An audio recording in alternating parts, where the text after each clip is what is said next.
Hello and welcome to the Gooner Talk, back again with you guys for another show, another episode of our preview series, our show in which we look ahead to the next Arsenal fixture, of which we are facing the Fun Police, aka Wolverhampton Wanderers, who could not enjoy celebrating any less, it seems. We're going to talk all about the narrative of that and more with our guests, always joined on our preview show by three of the members from the Discord server.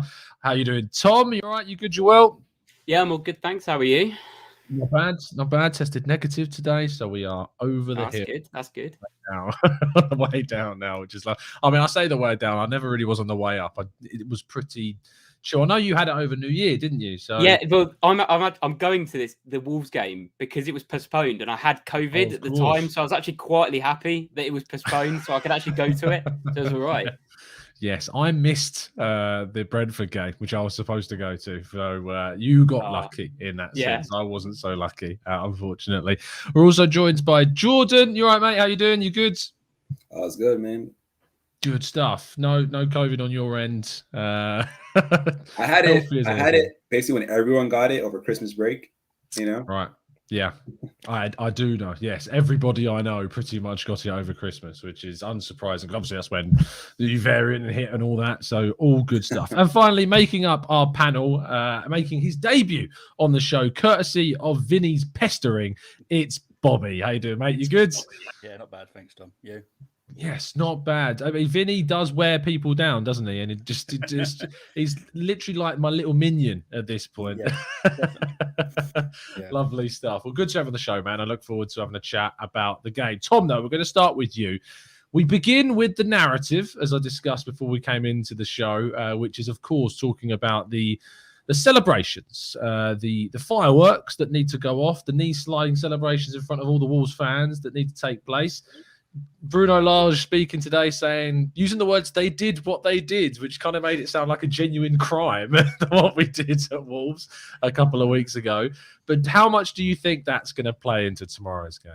I think it's just going to motivate the team. I think if we win, they're going to cut the big screens to the London Eye and the fireworks, the New Year's Eve style celebration. I don't know why. What are they expecting? And saying it as well, all it's going to do is make us want to beat them again even more. Like, why would they even? There's no benefit to them saying that. It just seemed like they were a bit sore loser, and I don't think they played really that great a day.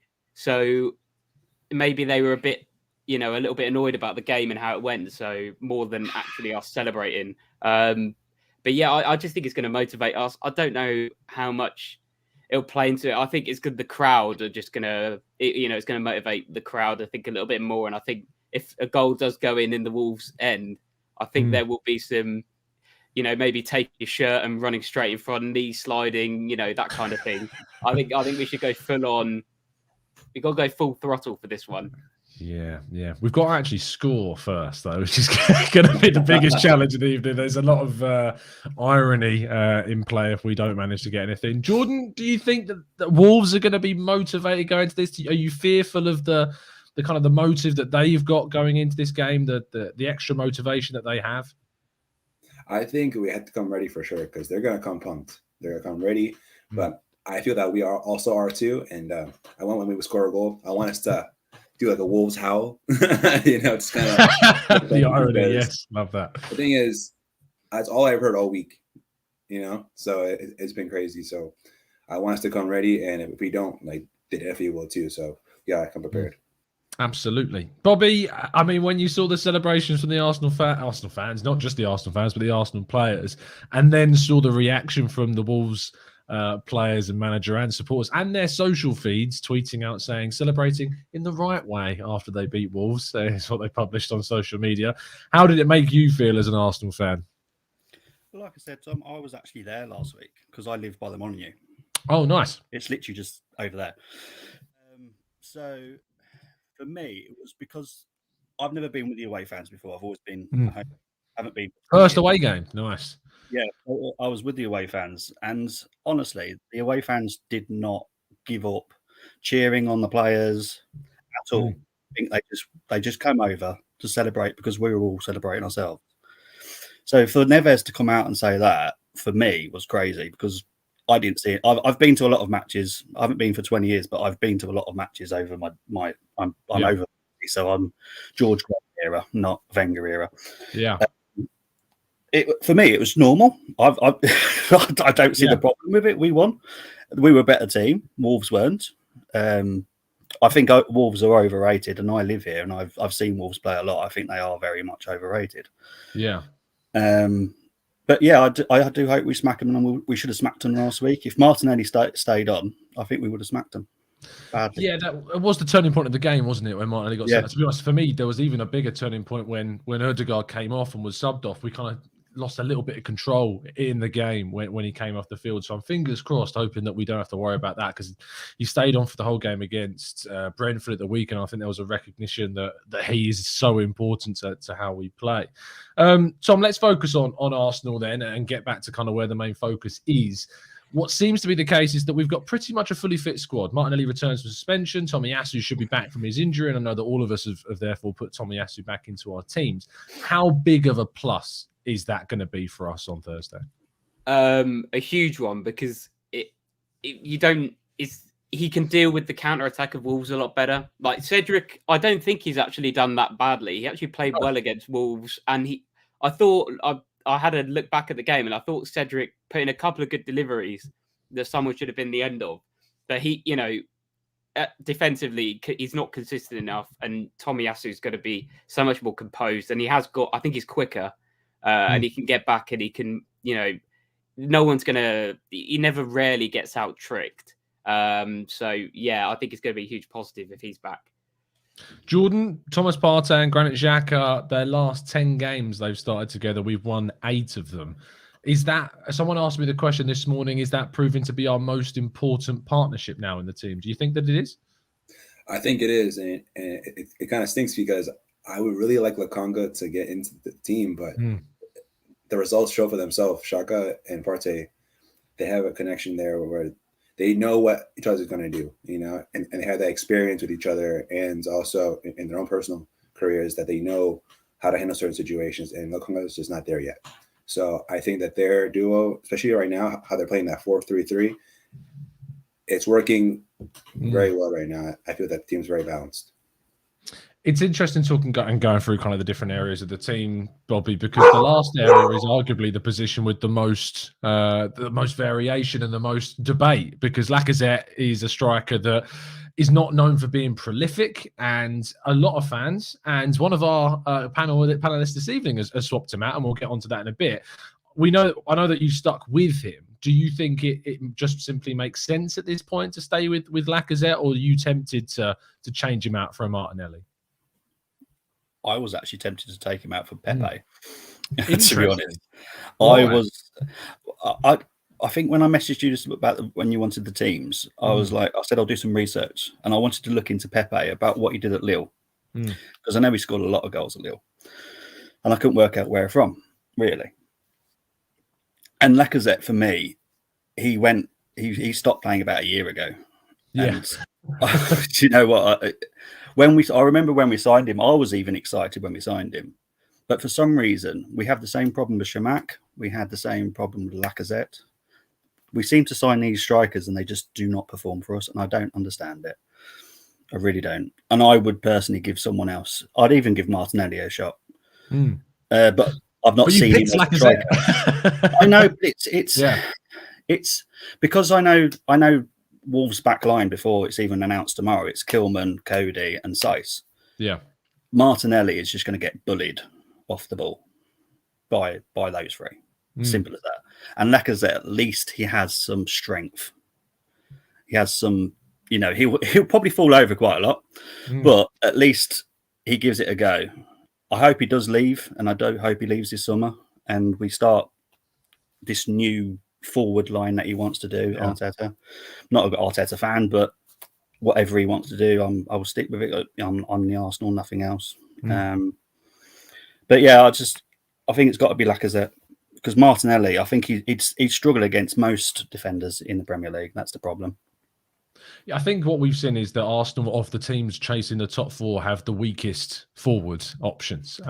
Saying that, I know Antonio's not really been on great form and Bowen's been making up for it. But, I'd argue that if you put Antonio in Lacazette's place at the rest of this season, I reckon he probably would end up scoring more goals than Lacazette would. So I think that when you look at Kane at Spurs and Ronaldo and Cavani and Rashford and the options that United have got, we definitely are the outsiders in that sense. Let's speak to the lineups. And Tom, we start with yours. Talk us through your selection, mate. I've just gone for the bog standards, same as the lineup on Saturday. So I forgot what day it was then. And then obviously Tomiyasu in for Cedric. I was thinking about taking Lacazette out, but you can't play anyone else because everybody else isn't. You're not going to play Nketiah, and he's the only other natural striker. Pepe or Martinelli could play there, but it's a huge risk, and they're only really going to benefit us if we're playing counter-attacking football. And we're never going to do that at home. So it makes sense to stick with Lacazette personally. And the rest of the team speaks for itself. Odegaard's going to be key in trying to unlock their defense. And I thought he was really good away from home against them. Saka, he's just turning up week in, week out, putting in goals now as well. I think it's 7 for the season. Smith Rowe on 9. I saw someone raise the point that, when Liverpool won the title, Firmino didn't get many goals at all. It was the wingers that got the goals. And with Man City, there's no recognised striker. They share the goals in the team. That's what we've got to do because Lacazette's not going to get us the goals. So it's up to the wide players in Smith Rowe and Saka to turn up. And when they both play together, they tend to do that, especially at home. Yeah, I was speaking to a colleague of mine, Josh Williams, who's our scouting writer at Reach, and we did the analysis show on the Arsenal way the other day, and he pointed out that Arsenal's setup is very similar to City's, where, even though Lacazette is a recognised striker, he doesn't really play as an out-and-out number 9, as we all know, and Arteta's really trying to get the most from those wide positions, Smith Rowe in particular, and it's no surprise that he's our top scorer this season. Saka's adding goals to his game, got 13 goal contributions now after that goal against Brentford. So it's impressive. I'm liking what I'm seeing. But yeah, I think I've gone for exactly the same lineup, as has Bobby. So you've got an easy job again talking through Bobby while you've matched Tom's selection. Why change something that's good? I watched Cedric play against Wolves, and I always like to watch the Arsenal without panicking. And when Cedric plays there, I panic. As I said, I'm an old fan, and Lee Dixon is always my favourite right back, and he was reliable. And that's what Tommy is. He's just reliable. He's maybe not amazing as everyone wants to make him out to be, like the Cafu, what a lot of people I hear, but he's reliable, and that's what you want in a team. Reliable. He's not going to mess up. He's going to play really hard, work for the team. And Cedric the ball came to him at the Molineux, and he just panics, he divers, and I'm like, no, just smack it out or do something with it decent. Yeah, so yeah, no, I agree. I think with Cedric, it's that sense of he doesn't really belong in an Arsenal team. Do you know what I mean? Like, that's the feeling I kind of get from Cedric. It's kind of like I was going to say he's got something through the Wish Foundation then, but it does seem like that's kind of that lucky break that he's got at Arsenal, and Tomiyasu just is of a different level. But you've stuck with the same midfield and forward line as well, despite your temptation to switch Lacazette out. Yeah, because I saw Eddie come on against Wolves, and yeah, I just don't think he wants to be here anymore, and I think that's his problem now. I think he's ready to go. And there's Martinelli and Pepe. I just think they'll just be bullied off the ball, and Lacazette at least knows how to play for the foul, and he does it quite well, to be fair. Absolutely. Let's go to Jordan's team, who has taken the plunge, and despite keeping the rest of the team the same, has gone with Martinelli, which is where I'm going to ask you to start, Jordan, to explain that choice. So I changed it because at this point, I'm just tired of shots that should be goals that aren't. And what it is right now is that I definitely think that Lacazette brings a lot to the team. I'm not done it anyway. He presses very good. He links play. If you saw for the goal for Remo Smith-Rowe, he's the one who passed it to him and gave him the assist, technically, you know. So I see where he's vital in that factor. But at this point, I just need a person that I know when they get chances, they're going to take them. And Martinelli takes shots that even he shouldn't take, you know. So I know he's going to take those shots when he gets the chance. And in this scenario, I remember a lot of that season where he was like, where he got his 10 goals. A lot of those goals were headers. I mean, and get me wrong, I get it. It was the Europa League, but he had a lot of header goals. And I know in this situation that he can probably get them a little better than Lacazette can right now. So just another factor is here. I would just like to see him in that scenario, being able to take those chances. And also, I think that Smith-Rowe right now is just doing too good to drop him. So at this scenario, I'm just kind of cheating the system and trying to fit in Martinelli where I can. And everything else stays the same. Yeah, no, Tomiyasu, like as we all said, he's been key for us 100%. And especially right now, I think against this team, especially because I think they're going to do a lot of crosses into Raul. And Tomiyasu right there, he's going to handle it. I have that faith and that, you know, confidence that, I mean, White will handle it too. Like, I'm not scared about him one-on-one with Raul. I have a big, full confidence in White, you know, but having Tomiyasu there gives that security blanket that we don't have with anybody else. Yeah, absolutely. I think what Bobby said earlier about kind of the apprehension we've got about Cedric and what he brings to the team, or rather what he doesn't bring to the team, and composure, I think, is a word that probably we would associate a lot more with Tomiyasu than we would with Cedric. I've gone for the same team as Bobby and Tom. I didn't take the plunge to bring in Martinelli. One of the reasons is also because I feel like there is options for Arsenal to change things from the bench. If like you see a lot of people wanting to use all four of Smith-Rowe and Ødegaard and Saka and Martinelli and use them in, say, a 4-3-3 and take one of Xhaka or Partey out to fit them in and keep Lacazette in there. We did try that against Burnley and we struggled to break them down. I like the idea of having either one of Martinelli or Pepe to come off the bench, and having both of them as options to come off the bench is definitely going to give us a little bit extra should we need to grab a goal, if we're level or we're desperately in need of a goal to level things up, which I hope we're not in that scenario, but just in case that we are. But yeah, as all the boys have said already, the rest of the team just picks itself at this point, which is a good thing for us. I remember when we were doing these in the first half of the season, and you would see all four of the people on the show choosing different teams, basically, because there was so much uncertainty about who should play, what's our best team. Is it Ødegaard at 10? Is it Smith-Rowe? Is it Martinelli? Is it Smith-Rowe? Should we be playing Pepe more? Does Aubameyang or Lacazette start? Should we be playing Lokonga over Xhaka and Partey? We had and Nuno Tavares as well, to be fair to him as well, was competing with Tierney. There were so many different questions that were being asked. But actually having a consistent 11 and what we know is our best team in a season in which we don't have European football and we can play consistently, hopefully should build up some confidence and momentum in this side. And getting a win over Wolves would be massive.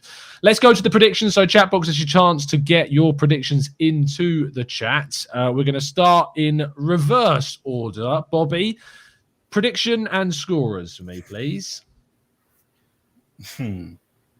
It's tough because I'm from Wolves, so I don't want to batter them. You've already said they're overrated. Trust me, they're definitely overrated. I'm going to go with 2-1. Yeah, 2-1, and I think it will be Jimenez. I think he's owed a goal against us, to be fair. And I think Saka and Smith-Rowe, I think the songs will come out. I love that. Yeah. Absolutely. Wonderful stuff. Jordan. I think also 2-1. And I think we're going to score first, and then they're going to tie it up before the half. And second half, we get the game winner. But I think it's going to be Smith-Rowe. And then I think it's going to be Neto, because Neto's he's a baller. Like that was a big. He scored against us before as well. Yeah. No, for some reason it's always him. Like every game that he's played against us, he's always done amazing. You know, but yeah. So I think it's gonna be Neto for them, and then second goal. The suspense.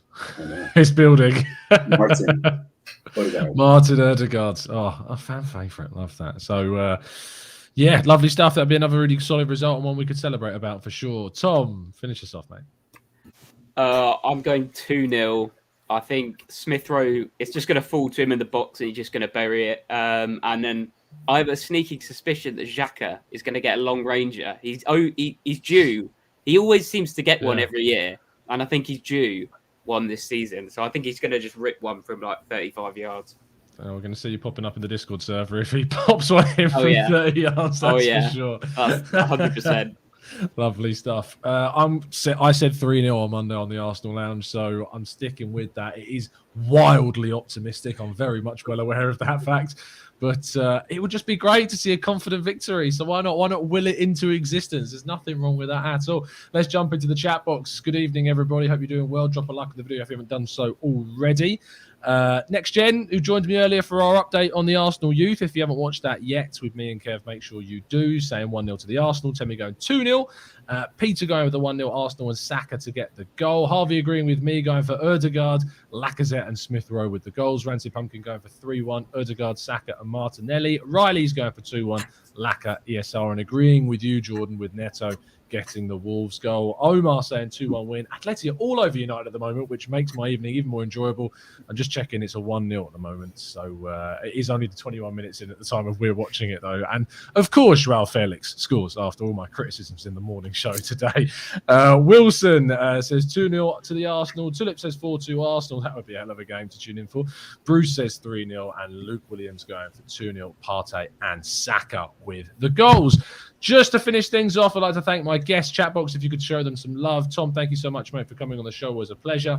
Yeah, thank you, Tom. Thanks for hosting. Lovely stuff. You can find Tom in our Discord server. And shout out to your socials if you like. I think it's Gooner TC. Gooner TC _ on Twitter. So they are go some follow good me initials. There. Good initials. Yeah, exactly. Very, very solid initials. Elite. Jordan, thank you so much, mate. Give yourself a shout out and tell people where they can find you. Yeah, man, it's always good to be here. I enjoy it, and I'm really on Twitter, and it's at Jordy Hentley. That's pretty much it. There you go. Lovely stuff. Make sure to give Jordan a follow. And finally, Bobby, thank you so much for making your debut. You did really, really well. It was easy, isn't it? Easy peasy. You're just talking about what you know. That's how it goes. Thanks, mate. Thanks, Tom. And thanks, Scuba, Steve, and Vinny for talking me into this as well. There you go. Well, you say thanks. You know, you can post them later. But no, a massive thank you. And again, always say this. Thank you to Vinny because he is my little minion in the Discord server, pestering everybody to come on to these shows. And you know, it makes once you break your duck, you realise how easy it is and how much fun it can be just having a chat about the Arsenal. Lovely stuff. Make sure, if you haven't done so already, people to drop a like on the video. If you're watching this on playback, leave a comment with your score prediction as well and who you think is going to get the goals. Fingers crossed we can get 2 points tomorrow. I am going to be able to do a reaction show on the whistle tomorrow as well, so you'll be able to join the chat box with all of the live reaction because I'm doing a 9-5, thankfully, not a midnight shift, which is much appreciated. I can't tell you the stress of doing a 4 to 11 a 4 till midnight shift on a match day. It is stressful. Bailey's going to be doing that tomorrow, so good luck to him. Have a fantastic evening. Fingers crossed for a Man United loss. That would be great. And a Spurs loss, speaking of which, as well. We'll see you again very, very soon. And as always, up the Arsenal.